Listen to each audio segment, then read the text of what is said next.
Good evening and welcome to another episode of the Hog Talk podcast, live from the Sterling Soap and Roastery Studios, part of the Believe and Buzz Radio Network, where you can hear us each week on 106.7 in Central Arkansas. All live shows are presented to you by Arkansas Brewing Company in downtown Ozark. I am Porter Hayes. Alongside me, as always, is Adam Hall, and we're brought to you by Bet Online. BetOnline is the world's most trusted betting platform and your number one source for everything sports betting. Every stat, matchup, breakdown, and even live odds and spreads to bet on during games. With the largest catalog of odds on everything from football, MLB playoffs, NHL, NBA, to political props. When the game's over, head on over to our online casino and get in on a game of blackjack or poker, or unwind with one of our over 150 slots games. Head to the website today to get in on the action with America's most trusted site for online wagering. Bet Online. The game starts here. Adam, welcome in. Another great weekend for Razorback fans. We talked about starting off with the exhibition game against Kansas and then followed up by the win against Mississippi State. And we said last week how important that win was for the rest of the season when you look at Missouri, La Tech, Texas, and Ole Miss left on the schedule winning in blowout fashion. It's crazy. At one point in the fourth quarter, it was a 16-point game and then ended up being 58-25. Hogs could have put up a 60-burger up on Mississippi State, but kind of called off the horses. But before we get into the game, B. Russ, they said saddle him up, rush him. If he's not the freshman of the week in the SEC, I don't know what's in. Taylor Green has a case for SEC player of the week for his touchdown performance against Mississippi State. I know it was Mississippi State, but 175 yards rushing as a freshman, very, very impressive for Braylon Russell. Oh, yeah, definitely on 16 carries too. And all that he was missing was a touchdown. And I know we were all wanting it. Yeah. But, it's one of those, we're going to assume, I guess it was probably just a pulled hamstring there. It didn't look like anything too major. You never know, knock on wood. But, he came out and showed why he's getting the looks this early in the season or has all season as a freshman. Why he's been where he's been at on the depth chart, getting into games. It's one of those that here is your running back of the future. Yeah. And we talked about, the scenario of needing that. You look at, I was watching the Michigan State game with my father-in-law and their running back, just how he was able to hit the holes and run. I was concerned of having a running back like DeBinion and Russell, how they would be able to run against Mississippi State, but just, battering ram. And of course, him pulling up, I think, you can kind of, I don't know if you've ever had a pulled hamstring, but the cramp / hamstring has that same kind of feel. And I think he was just kind of pulling up in precaution. And I think they even said it ended up being, he was just cramping up. It was not a pulled hamstring, but very, very impressive performance. Tight end game. We mentioned that when they were talking about the tight end touchdown catches. If they can get the tight ends involved in this Bobby Petrino offense, we seen what it could become. The fake to has, the nostalgia, rest in peace, Ryan Mallett play where he tucked the ball behind his back and then wide open in the end zone. You've seen glimpses. And now we have to move forward and not let, what we've seen against a 1-6 Mississippi State team. Now we're just going to go in and automatically when it gets Ole Miss, but it does give you hopes of your one win away from a bowl eligibility with La Tech. Missouri they look like they're on a downward trend. You have Drinkowitz just, on the sidelines running his mouth. One was warranted. One, I think there was something where he was talking about his quarterback not being an Alabama type quarterback per se, but you look at the rest of the schedule and 2-2 looks very good heading into this last stretch. And you do that. Now you're sitting at 7 wins, as my preseason prediction was. but you're also looking at, bowl eligibility. You're going back and you've brought this program back to where it's on track. Now let's move forward with next year. Going into this game, it was a must win, like we've talked about. Regardless if we had won against LSU or not, you can't go into Mississippi State against this team and lose. I know we talked about the last couple of games before this. Mississippi State's kind of trending upward with how they've looked on the field, but they just didn't have it together yesterday. And, it's one of those that you never know what you're going to get when you go into Starkville with the noise, the god awful cowbells, and all that. And the guys handled it well. So I was happy to see that. The defense stood their ground. We gave up some big plays here and there, or some chunk plays, but it was really, up until the end before Mississippi State really kind of started chopping away at that a little bit. Yeah. And, look, for the first time too, we do have to point this out that for the first time that I can remember in a while, the SEC officials were on our side. I mean, the first, I don't know if you remember the first play where the guy landed on the ground, but the ball was over the goal line and they overturned that. Now, that one, I felt like he had extended the ball over the line and it should have been a touchdown. And then the guy throws the ball in the air, cost him 15 yards, which leads, wipe the touchdown. Now, the second one where he ran past the pylon, I don't think that was a touchdown. I just think his arm hit it, but it's all about where the ball is when he crosses the plane. But but it was really nice and refreshing knowing that the refs can give us a break every now and then. Well, you got to give them reasons to not call things against you. I mean, it's those little close elements, whether it's a hold, whether it's well, not necessarily a face mask, but just little things that you just got to make sure you're not doing, so you're not put in a situation that you're given. But I know we've seen before. I'm going to go back to the Arkansas Florida game from whatever year it was, 2009. I think it was. Holding. Yes. Yeah. It'll be one of those things that if Mark Curls is out there, he's going to figure out a way to call a flag on somebody for Arkansas. Yeah, and I think they got a new target because the guy that was officiating the LSU game was officiating the Vandy, Texas game, and those fans were after him as well. It's the white hat. I can't think of his name. He looks like Gomer Pyle, but that's the new Mark Curls. That's the one that everybody's after now. And people got to think too is he's just the one calling the plays or calling out the penalties, not necessarily the one throwing the flags. But that's you're the one that's going to catch the heat, and I don't think anybody will ever do it as bad as Mark Curls, but he did some stuff, that was really getting some Vandyville. And it's funny how Vandy has a fan base now to go after them, but but look what they did against Texas. So I was proud of the Razorbacks' performance. Now, again, you look at defense, another, had a rough outing. I mean, you give up 400 and I'm looking at the total yards, 471 yards of offense. You gave up 162 yards rushing and 309 yards passing. So you have to fix that going into the rest of the season because you have Ole Miss coming up, 11 a.m. in Fayetteville. So that's a team that – the rest of the stretch, even La Tech in there, we've said it for the past 3 weeks. It's going to be a brutal stretch. We're in for some exciting football, and I think best case scenario, you could win out. I don't know. I mean, that's best case scenario, but I don't see them beating Texas. But I see a split. I do see La Tech, Missouri at the end of the year, but the Ole Miss game is that one that could be, of the Texas Ole Miss game, the most winnable of the two.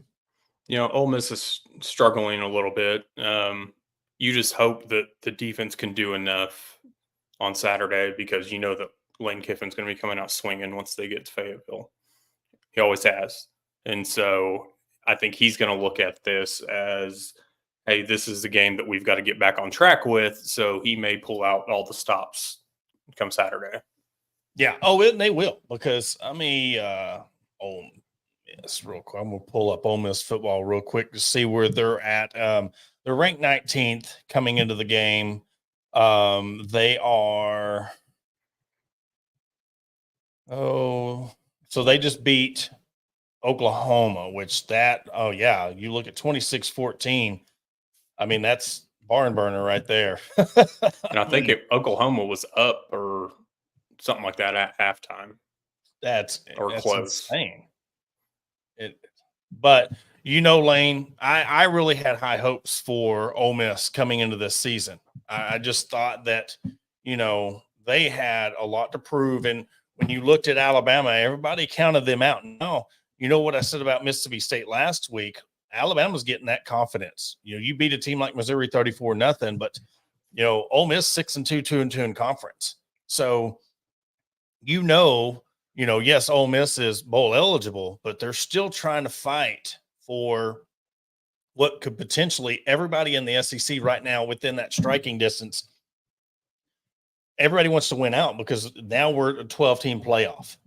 It's not a Final Four. Now you're thinking about opting out or redshirting or whatnot. This is the fact that it's going to be a dogfight again, and hopefully I don't think you can allow Ole Miss to put up 400 yards of offense on you, because they're not going to make the mistakes and they're not going to not capitalize. They're going to get touchdowns instead of field goals. Yeah, and I think that's something that we have to do, which we did for the majority of the game yesterday, was turnovers. Mm-hmm. We can't turn over the ball. Yeah. I hate saying that Talon is usually good for an interception, but he usually is for a game. So, it's one of those, you've got to get turnovers on defense. You've got to protect the ball when you're on offense. So, even the running backs, with Debinion and Sunwell, I know we've seen one from Jaquindon in the past. So the running backs have to hold on to the ball. It was great seeing Broden get there, get some confidence this weekend, get that for this last run of the season. And he had a little hiccup, not lining up, but in a game that turned out to be what it was, it doesn't matter. But you look at the turnovers, look at that penalty, what it could be in a close game situation. You still can't make those mental mistakes. But yes, saying that to say this, what he has done ever since the first of the season, being that sure-handed receiver, you got to give him credit. You really got to give him props, because they really did an amazing job yesterday. And just, getting Paskey involved, the first touchdown, I think it was funny. I believe it was Andrew Hutchinson that was saying that Paskey has more touchdown catches than Andrew Armstrong this year. Think about that. It's just crazy to think that your tight end, people, that you haven't really even thrown to. He was brought in to be a blocking tight end. And so let's see. I'm looking at. But it's one of those that, like, I saw some Missouri fans chirping because there was a comparison that was put out between with Burden of Mizzou and Andrew Armstrong. And a Mizzou fan wanted to chime in like, oh, he's got 43 catches and only one touchdown. How? And so then whenever I saw there was a comment back about Burden, the excuse was, well, we don't even have a quarterback to throw to him. And I'm like, but Brady Cook has been your quarterback and who you knew was going to be your quarterback. And we wouldn't be saying these things or talking down on Mizzou, or we still would be. But Mizzou fans brought this upon themselves when they were deeming Burden the Heisman winner of this year before the season started. Oh, yeah. And you also got to think, what were they saying last week?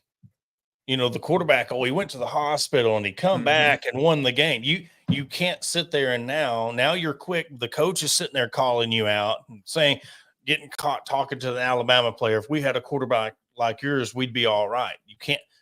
Where was this last week when you were praising him for coming back out of the hospital, Willis Reed style, and winning the game? But that's the hypocrisy of the Missouri fan base. And it worries me because still we know how much Eli wants to beat Arkansas. It is in Columbia. So I think Arkansas goes in there, but they know they can't turn the ball. They got to play a perfect game to win that game, just because we know what the potential of Missouri is. Mm-hmm. Well, I'm anxious for Saturday to get here because the only part is I feel like we play better on the road than in Fayetteville. Yeah. And so it's one of those, again, we've gone back to what Arkansas team are we going to get on Saturday. But I liked, as much as I gripe sometimes about the early start times, I liked the 11:45 start. Still meh on the 11 a.m. one coming up this Saturday, but I'd rather get this game out of the way than the guys sit around all day long. Well, and as a fan, who doesn't like being done at 2:30? And then you just, especially after a win, you can sit there and laugh at everybody else, or you can watch. I mean, YouTube TV has been just a huge. It's been awesome. I was talking to some people about, and what we're going to talk about leading into that second segment is the college football being the best that it's ever been, from the fact that for the past 2 or 3 weeks, you've been able to watch great football from 11 o'clock in the morning. And if I watched the Colorado Cincinnati game last night, it was over 1 o'clock in the morning. I had good football all day long. I think we're going to see more and more of that, which again, we'll get into that second segment. But you go into next week against Ole Miss, you have this belief again, you have this fire.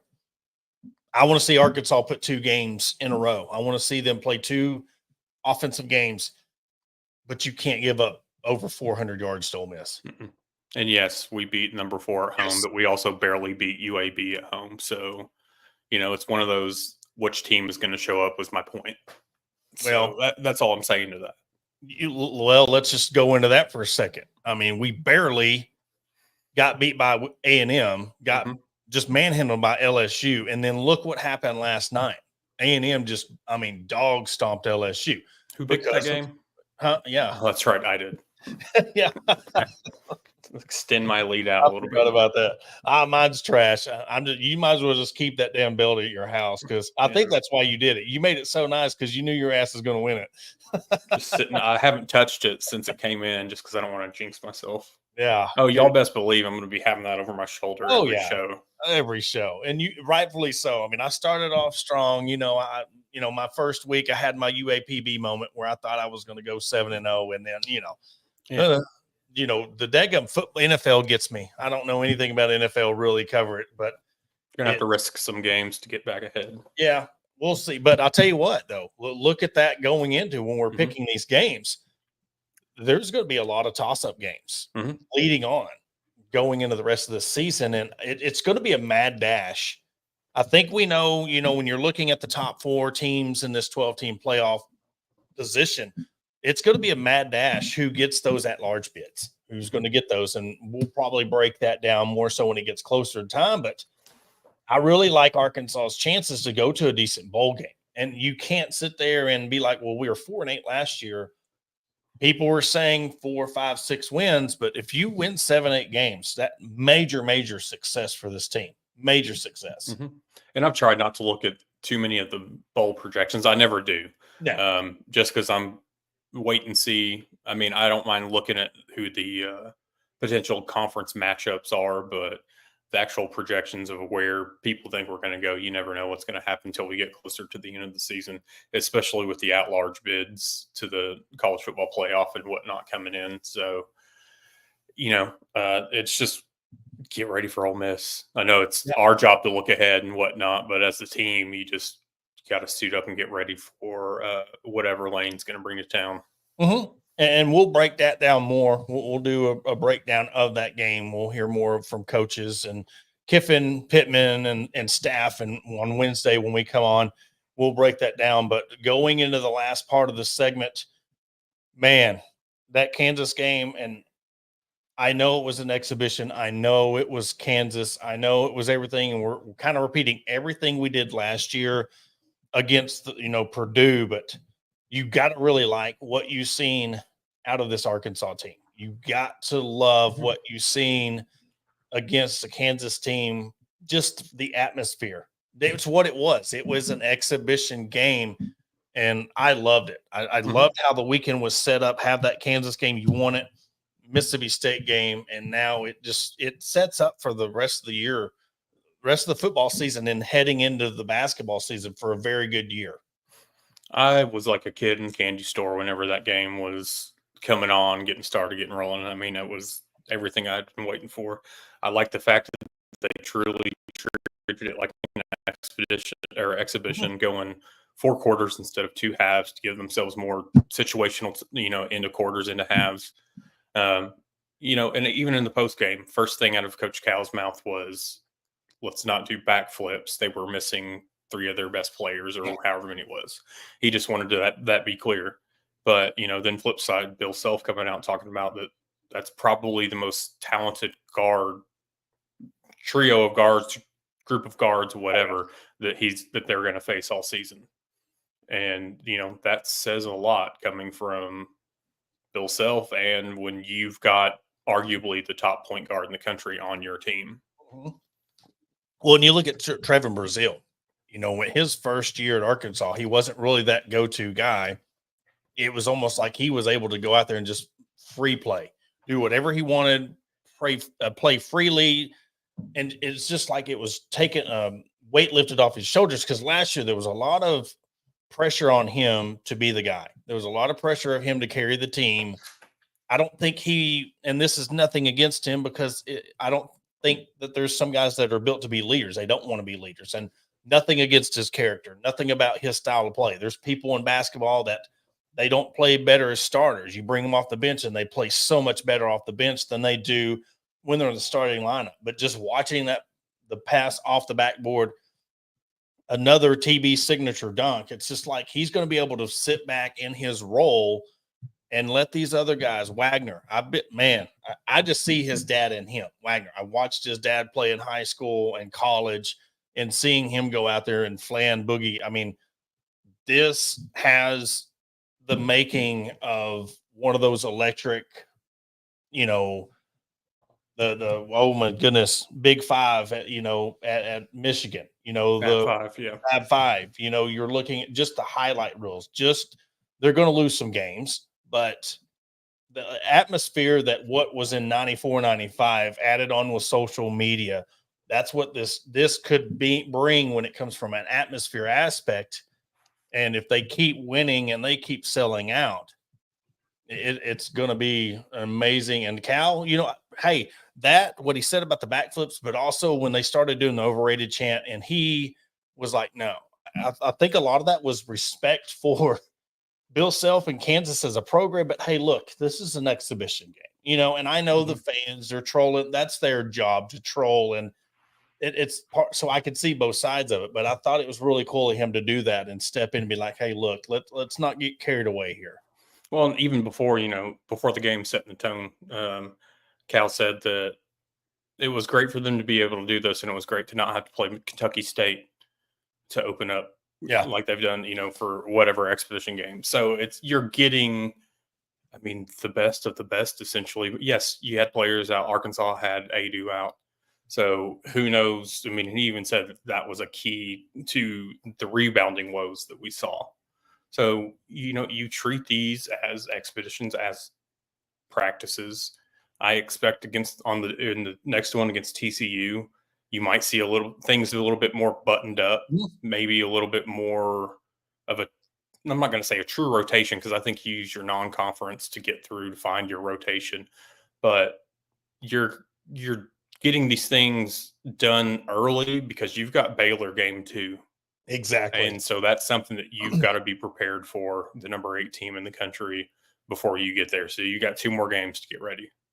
Yeah. And it's funny, they go Bud Walton, Kansas, Fort Worth, TCU, Bud Walton, Lipscomb, Dallas, Baylor. So they're going to be spending a little bit of time in between Fayetteville and the Dallas metro area. But you said it perfectly with the TCU game. But it's a different team. It's a different matchup. It's a different style. So you look at coming off this Kansas game, you just see box scores and all that, and you look at the stats from the game. Boogie had 22, DJ had 24, and Z had 18. And hey, 2 threes. From what we heard, he couldn't shoot threes. 2 for 5 from 3-point line. So you go into this TCU game, you're going to probably see a little different, more button up, but it's going to be a game plan of how do they match up with TCU? What's TCU different than Kansas? And you're going to see a little bit difference when it comes. Let me see if I'm looking at the schedule. It is, I don't see a TV on it. So I don't even know if it's going to be televised. If it is, I looked on the official website, Arkansas website, and there's not a SEC Plus or SEC Network on it. It just says it wouldn't surprise me if it wasn't, because most of these exhibition charity games aren't. Yeah. ESPN Toe, we need you to go down to the Dallas area and film that game for us. Well, it's something that I know one Cal brought up too, that in the post game that they were atrocious at 3-pointers. So that's something that they're not necessarily going to live and die by, but they've got to be better at. But something I felt like, we lacked a lot last season is that mid-range jumper, and Boogie and DJ took with it whatever Kansas was giving them. I mean, they were pulling up, no hesitation. The speed that Boogie has is damn near unimaginable. Insane. I mean, I don't know. I don't remember the last time Arkansas has had a guard as quick as him. I can't remember. Just how that first step coming off. I mean, pump fake or right off the pass. I can't remember a guard. I mean, this is not talent. This is just quickness of who I'm thinking is someone like a Courtney Fortson, somebody like that type of guard. But I don't know if we've seen, because I don't think Note was that quick. I don't think he was as quick as he was. But and coming out with 6 steals in your first collegiate game. I mean, to go with the 22 points. Man. I mean, at one point I was keeping up with the stats throughout, and it was sometime in that third quarter, close to the fourth quarter, I was just like, damn, we've got more assists and more steals than we do turnovers, which then I know we got sloppy with it towards the end, and we ended up with 13 turnovers. But, it was just to sit there at that point over halfway through the game, and you've got more assists and more steals and you do turnovers. That's how you win games. Yeah, you end up with 12 steals and 12 steals and 12 assists total. Now, again, I think we know how this fan base is. They're going to look at these 12 assists and be like, hey, we need to, because they're going to see, but this is a very talented team. And I think whoever's going to have the hot hand is going to get the ball. But you look at Boogie had 5 assists. You had Z had 4 assists. So, they're trying to bring him up off the box and get assists that way. But I can't wait to see this team like in a Baylor game. That will be that is going to be in Dallas, ESPNU on November 9th at 6:30. So that's going to be where we're really going to see Arkansas's first true test of this basketball team. Time is here. We've all been waiting for. Yeah. Well, we're going to take a quick break. After the break, we're going to bring up the conversation of NIL transfer portal. Is this becoming some of the best college football / basketball we've ever seen? And we'll talk about it after the break. Searching for premium brewery products that will take your daily routine to the next level? Look no further than Sterling Soap Company. Our handmade soaps, aftershaves, and balms are made with only the finest ingredients that give you the ultimate grooming experience. With a variety of scents to choose from, there's something for everyone. Plus, our products are crafted in small batches to ensure the highest level of quality. So why wait? Visit www.sterlingsoap.com or visit our retail store at 16 West Walnut Street in Paris, Arkansas. Shop our collection and discover the difference for yourself. Upgrade your grooming routine with Sterling Soap Company. Are you looking for a place to grab a cold drink and some delicious food? Look no further than Arkansas Brewing Company. Located at 201 South 1st Street in beautiful downtown Ozark, our establishment offers a wide selection of craft beers and tasty eats. But what sets us apart is our welcoming atmosphere and friendly staff. At Arkansas Brewing Company, you'll always feel like part of the family. So visit Destiny and Christopher Brockett and staff today and see for yourself what makes us the go-to spot for locals and visitors alike. Arkansas Brewing Company, come for the drinks and stay for the friends. Attention DIYers and home improvement enthusiasts. Are you searching for the right tools and supplies to tackle your next project? Look no further than Mentor's Hardware Store. With locations in Ozark, Alma, and Clarksville, our vast selection of hardware and building materials is sure to have everything you need. Whether you're fixing a leaky faucet or building a new deck, most of our knowledgeable staff is always on hand to offer expert advice and guidance. And with our competitive prices and convenient online ordering, Mentor's Hardware Store is your one-stop shop for all your DIY needs. Visit us today and let's build something amazing together. Are you looking to take your career to the next level? Look no further than ATU Ozark Campus. As a 2-year satellite campus of Arkansas Tech University, we're dedicated to a quality workforce education, industry partnerships for in-demand jobs, and tailored paths for success. Our programs are led by industry professionals. Whether it's a certificate or you're aiming for a graduate degree, ATU Ozark has you covered. Visit our website at www.atu.edu/Ozark or contact us at 479-667-2117. Your future begins here. Welcome to Ozark Area Chamber of Commerce, where our mission is simple: encourage, promote, and aid an enduring environment of shared economic opportunity and civic development for the Ozark, Arkansas area. Whether you're a local business owner or a resident, we've got something for you. Shop our unique local businesses, explore the beauty of Ozark, and savor local flavors and find cozy accommodations. Join us in building a stronger community. And to learn more, contact us at 479-667-2525. Remember, together we thrive. And welcome back to the Hog Talk podcast, presented to you by Bet Online and Believe Network. Adam, had a big discussion about this with my father-in-law last night, and just kind of was thinking about there's been so much good and bad with the NIL and transfer portal. Is it good for football? Is it bad? Aside from that, we know the pros and cons when it comes to no cap, players, but we're seeing teams like Ohio State, $20 million team, get beat by Oregon and then struggle to beat Nebraska. But on the flip side of this, we're seeing teams like Nebraska being decent again. We see a team like Indiana for 8-0 for the first time ever. Vanderbilt's doing its thing. We're seeing so much in college football to where we're getting a lot of good football games, as I talked about in the first segment. Do you think, top to bottom, what we're getting in the quality of games week to week, and you look at the games in the final 3-4 weeks of college football, we ain't even talked about the Iron Bowl. We ain't even talked about Michigan, Ohio State, Army-Navy game. Is this some of the best football that you've seen in a while from a whole college standpoint? Before you answer, I pose the question, and this is not SEC. I know a lot of people think, I really want to make that clear. I should have said that clearer in my post, but college football as a whole, I think it's the best it's ever been. I think it's up there. It's one of those that you're now starting to get more balanced teams. Yes, the rich still get richer. They still get their choice, their pick of the litter, if you will. But you're seeing other teams, whether it's just the transfer portal or whether NIL is included with it, you're having more teams balance out. Vanderbilt being a key one in that. But Indiana's success, I attribute a lot of that to their coach. Mm-hmm. I don't know what they did or lost or gained in the transfer portal. I don't think I've ever paid attention to Indiana football a day in my life. So, but top to bottom, yes, we are getting better quality football week in and week out in college football.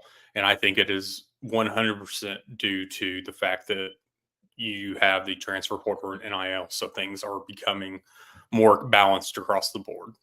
Yeah. And we alluded to it when we were talking about teams like Texas A&M. I mean, the richer get richer. You have a team that comes out like LSU and just dominates Arkansas.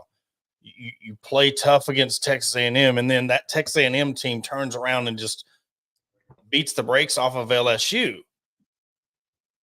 Then you look at Missouri, start off, we seen their schedule. We're like, this team has a schedule that they could go 11-0. Just looking at their soft schedule. Now, you look at where they're at. I mean, where do they end up? Where do they end up and I think they have a bye week going into this week. So yeah, you're looking at Missouri sitting at 6-2 right now, 2 losses, and they play Oklahoma next. So more than likely we'll win that game. But and I know there's going to be an argument. Well, you look at Kentucky, you look at Missouri and South Carolina, teams that you thought were going to be good. Now they're being replaced for the likes of Arkansas and Vandy. And then you look at the Big Ten. Well, Wisconsin was this team. Now they're being replaced by Indiana. So maybe it is a little bit of that. I love the fact that from a college football fan that you could sit there and not have, other than I think one of these teams play UMass next week, but you don't have Alabama playing Roast Beef State before the Iron Bowl. You have an Alabama LSU game week 11, and then you have, well, I take that back. Excuse me. The Alabama plays Mercer before. So it's one of the things that if you're a college football fan, you might be against the NIL, you might be against the transfer portal, but you also got to look at your own team. Your top running back and your top quarterback are transfer portal players. So, and your receiver, it's going to happen until you get that recruiting base down to where you can just recruit, and then sprinkle in a little transfer. You're going to have to live and die by the transfer portal. And you've seen it firsthand with Clemson. Yeah. That if you're not going to own it, you're not going to buy into it, then you're only going to go so far because everybody around you is going to get better. Yeah. And the thing is, they try to live and die off of their recruiting, which, they're right now back in the top 10, but I'm a realist and I know a lot of that has to do with their schedule. I'm pulling up there right now, week 10. They got Louisville. They're sitting at 6-1 coming off a bye week going to the Louisville game. But they've played Wake. They played Florida State. They haven't really played a harder their schedule. They got Virginia Tech. They don't have to play Miami. I don't believe they don't play Notre Dame. So you're looking at Clemson's schedule. Yeah, they're a top 10 team, but we've seen what happened against Georgia. But Georgia's a damn good team. And I believe it was last year. I want to say it was last year. No, it was 2 years ago when DJ was still at Clemson. It was a 10-3 game. Yeah, they didn't score a touchdown against Georgia, but we've seen how dominant Georgia was. I think going into this might be a 1-year deal. We don't know when it comes to the excitement of this, but if this is what we're seeing from the new standard of college football, give me the NIL and transfer portal all day. I think you cap each of them at some point in time. You've got to, but at the same time, like we talked about before the show, you're getting quarterbacks that aren't going to wait their time. Mm-hmm. In some cases, you will. We're looking at Singleton's in his second year. We could see him in his third year, just depending on if Talon stay. Because Talon's only a junior, so you're looking at these other schools. So it's basically, okay, I was a highly touted recruit. Somebody came in and outshined me, so I'm going to go somewhere else. Sometimes it works out for them. Sometimes it doesn't. But it's one of those by stop 2, and I hate saying stop 3. If you're getting passed up, if it's not working out, DJU for Florida State is a prime example of this. Yeah, you're done. This is where it stops for you. It's lucked out for Dylan Gabriel at Oregon, going from UCF to OU to Oregon. Was Bo Nix anywhere before Auburn? But Bo Nix at Auburn then Oregon. So but these guys are ones that you're going to see on Sundays in the NFL, and your guys that are going to transfer 2, 3, 4 times, and it's not working for them, or whatever the case may be. Maybe you're a player that you got recruited for a specific system and it didn't pan out, or there was an OC change, or whatever the case may be, and you go somewhere else and it still doesn't pan out. I just look at it like it's you. Yeah. Plain and simple. Well, a lot of it is money and greed. You take DJ for example. You know, things didn't work out at Clemson. You know, but he had the Dr. Pepper curse on him. You know, and then you go to Oregon State. He had a decent year at Oregon State. Let's not. That's what confuses me when these players go to the school. It's almost like, well, it didn't work out here. I'm going to go here to raise my draft stock, and then I'm going to go somewhere else. And then he goes to Florida State. It's like you start just jumping around. You're not doing yourself any favors, because of the fact that you're, as a quarterback, it's going to take time to learn these systems and verbiage and your receivers. It takes time to do that. But there's a lot of times where it does work out. I mean, Joe Burrow, Baker Mayfield, we can go, the list can go on and on about this, but I really want to go back to Texas A&M. Does Texas A&M win the game against LSU because they only had one quarterback and Connor Wegman? If they didn't have Reed, do they win that game last night? No, absolutely not. So this is a perfect prime example of when you're looking at Singletary and Green, which both could come back next year. You really want to show these quarterbacks and these receivers and these running backs, because look at Jackson. But you know, you have Braylon Russell being able to come in and take his spot and rush for 175 yards. If some of these kids, they're not wanting to wait, show them Arkansas and what's going on with Russell and what he was able to do against Mississippi State. I don't care if it was Mississippi State. He was still able to do that. Then you go to that game against Texas A&M where they find themselves in the college football playoff. They win it. What would be the story if he never stayed with it and stuck it out? And they're going back and forth. Go back to Jalen Hurts and Tua. Does Alabama win that national championship if Tua wasn't there? No. But then you flip to the very next year. Alabama doesn't win if Jalen Hurts doesn't come back and win that game. I mean, it's a back and forth. So I think what's going to happen is if it gets to the point where they can afford these players, I think you're going to start seeing more teams have a 2 quarterback team, because one, they get hurt or something just doesn't pan out. You have somebody else to be able to lead your team. Look at Arkansas. You've got a guy in Singletary who you feel confident if something happens to Green, you've got a guy that can come in there and carry the team to a win. That is huge for the aura and the mindset of a team. Of just because your quarterback goes down, you feel like your season's over. Well, and I would have hoped we had seen Malachi Singleton this weekend. I think we would have if Mississippi State hadn't started scoring and gotten the game closer, because I was like, okay, here's the prime. I think it was like halfway through the third when you and I were texting. I was like, you've got to put Singleton in here. I was that absolutely. Yeah. And I'm like, shit. Or, and then a couple touchdowns later, it's like, okay, whatever. But, I was hoping to see him. You wish you're going to have whatever players there to help you win. Mm-hmm. But I like the setup better of the past. And so I'll go back a little bit with how I'll use him as the example because it's close to home. But Petrino is, you had Mallet, but then you had Tyler Wilson ready to go. Yeah. And I would take that over plugging in and out one or two quarterbacks every single game. Yeah, and I don't say do that, but you look at A&M, it wasn't working for Connor, so you bring in, Reed went against Arkansas, beat Arkansas. Well, then Connor gets the next game, and they go out and I want to say they won that game with Connor.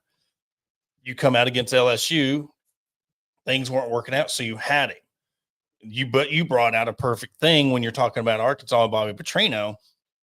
You look at Singleton and Green. If Bobby's going with Green, but I know if I stay here, I'm going to be successful and I'm going to get to the NFL, or I'm going to be just successful here when it's my turn, opposed to if I go jump to another team, learn another system, and the risk versus reward, especially if you're dealing with Bobby Petrino, if he gets things rolling, I guarantee it, you're going to have Singleton here until he's a senior. Mm-hmm. And I'm not mad about that. As much as I love and have hope in KJ Jackson, it's one of those things. I am perfectly fine with having quarterbacks that sit for 2 and 3 years. Mm-hmm. that are then ready to go for 1 or 2 years. And like we talked about with the transfer portal, and it's one of those things, if then it's their time and something's not clicking, something's not working, then you've got the transfer portal to go find somebody to fill that void temporarily. Yeah. And Whether go ahead. whether it's from you need somebody to come push them, or it's somebody that's been around that can show them something, or whatever the case may be. I mean, it's one of those, there's no job security unless you're out here essentially winning national championships. Mhm. And the thing is, now you can't even really bank on that Mhm. because look at the exodus, and when Saban left, the Alabama players, but you bounce right back and they're back in the conversation for the playoff. LSU still is. I mean, we don't know what's going to happen these last few weeks, and I know there's a lot of people saying that LSU was eliminated after that game, but if they go rack off and they win out, and you've got 12 teams to pick from, who do you want to play? LSU? Are they better than, let's say Indiana, which if they go undefeated, they're going to be in it. But you just got to look at the teams and look at the conference, and with teams like Arkansas bouncing back, with teams like Vanderbilt coming up and playing Texas tough, beating Alabama. I think Vanderbilt still has Tennessee left to play. So we're going to be able to see how they are against Tennessee. They can have another big win on their belt. Now how many SEC teams, which we'll probably figure out more in the next couple of weeks, how many of these SEC teams are going to get in? Mm-hmm. I'm still in the mindset that you're going to have upwards of half that field. Yeah. I don't think there's any way around it in some cases. I just love the fact that we can look at the overall SEC standings and see OU sitting at 13th. Yeah. Yeah. And it's one of those things, living in Fort Smith, it's just you've had OU thrown in your face forever. And the folks that thought that they were just going to walk in and own the SEC, and it's just like, you're 4-4. Yeah. Congrats.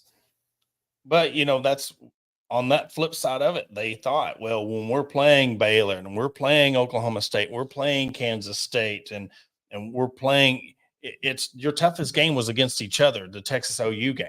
That was your toughest game when you go to the conference game. The Big Ten's the same thing.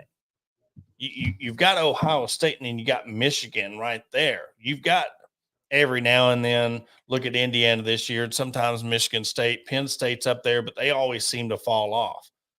You don't have 4 or 5 teams in a single conference that could go into another conference and win it. And right now, I honestly feel you could take Texas A&M, LSU, and they could compete for the Big Ten or any other conference championship there is. Yeah, and then all of you got, I think today I heard there's some Oklahoma fans that are – it's one of those when you poke fun about the whole SEC thing and them joining, now it's them coming back with, well, you wouldn't win in any conference right now. It's like it's always something. Yeah. I mean, I don't disagree with you, but the fact is you're here and you talked all this mess beforehand. You couldn't wait to get to the SEC, and you win that one game, and you're like, oh, we're here, and then you just get slapped. Now let's see what happens to you the rest of the year. And Oklahoma, this isn't their first year. This isn't Venables' first year, I should say. So, you're sitting at 4-4 right now, and next week you play Maine. Woo, but then you got Missouri. Let's see, Missouri, they're off by week 12, week 13, they got Alabama, week 14, they have LSU. Oof. But again, what I led off with, you look at college football, how many of these teams this juncture this year have a gauntlet of a schedule than in years past? I'm looking at 6 teams that the last 4 weeks of this schedule is absolutely brutal. Absolutely brutal. This is not happening in any other conference. I'm wondering if next season or the season after, whenever if we're going to shift to the 9-game conference, do you have a say in when those non-con games are scheduled? Are you going to sprinkle them in? I guess, at some point, I feel like even with Arkansas having Louisiana Tech this late in the season, I don't feel like it's right. No. With Alabama having Mercer when they're playing them, I don't feel like that's right. I feel like your non-con needs to be the first half of your schedule. I think that's when you would play your UAPB game. Yeah. I just don't agree. I think if you move to a 9 game, even if you don't, I think you need to make it to where these throwaway games, if you will, need to be at the first half of your schedule. Yeah. Yeah. But then again, I'm also looking at a 4-game stretch. Let's just say, let me bring this up real quick. Take out okay, here we go. So you take out the La Tech game. That don't happen. You got LSU, Mississippi State, Ole Miss, Texas, Missouri, which for Arkansas standards, that's pretty good. If you took out that bye game against La Tech, which is not a cupcake, but to me, I still think, granted, you got 2 bye weeks and you have those 2 non-con games. You play your UAPB game or Arkansas State game at the first, and then maybe before that last one, because if you look at all the other teams that have Tennessee, Alabama, Texas, Georgia, or whatever, all in those last 4 or 5 games, you're going to need a break. I don't care who. I get that. We had it with FIU last year towards the end of the season. I'm just looking at, I feel like once you hit that kind of last 5-6 games, I just look at it like it should be all conference. If we went to a 9-game, yes. 8-game, no. I think 8-game, you need to do something different because, again, you look at Arkansas' schedule, they didn't play a home game until, October? Week 5, but that's also because you have the A&M game in Dallas. I'm just Fayetteville. But so you've got 8 conference games. Now, if you move that, now you have 9 conference games. So you're replacing one of those games or something with another conference game. But you're also adding a bye week in. Yeah. So, you're getting another it's one of those save your bye weeks for your conference season. Yeah. But I know you can't do that for every team just because of the way the schedules work out with how many teams there are and whatnot. And it's all, it's just hypotheticals. It's nothing I've ever broke down when it comes to the actual structure of the schedules. I think it should go down to how you finish. It's almost like an incentive, like an Alabama, it's like a seniority. When do you want your bye weeks? All right, you got this week. When do you? And now you say you can only allot 2 SEC teams a bye week each week. Mississippi State, you're screwed. Yep, your bye weeks week 1 and 2, and then you just got a gauntlet. So I don't know. It just really, I guess, to threw it off or even started the conversation. It was nice to be able to watch all day and not have a 4-hour plug of God, what game, or you go into a week to where, say Alabama's playing Mercer, but there's 4 or 5 other games throughout the day that you can watch now. And when this goes into this 12-team playoff, I think I've other than maybe March Madness, I've not been more excited about something that's when you're talking about a playoff. I can't wait to see how the seedings work out and the crazy that's still left to ensue in all these conferences and how this top 12 is going to play out. And then you go into that playoff. We still have, 4 weeks. We still have 2 months of excellent football ahead of us. Well, just think if they expand, because there's going to be more than 12 teams at some point in time.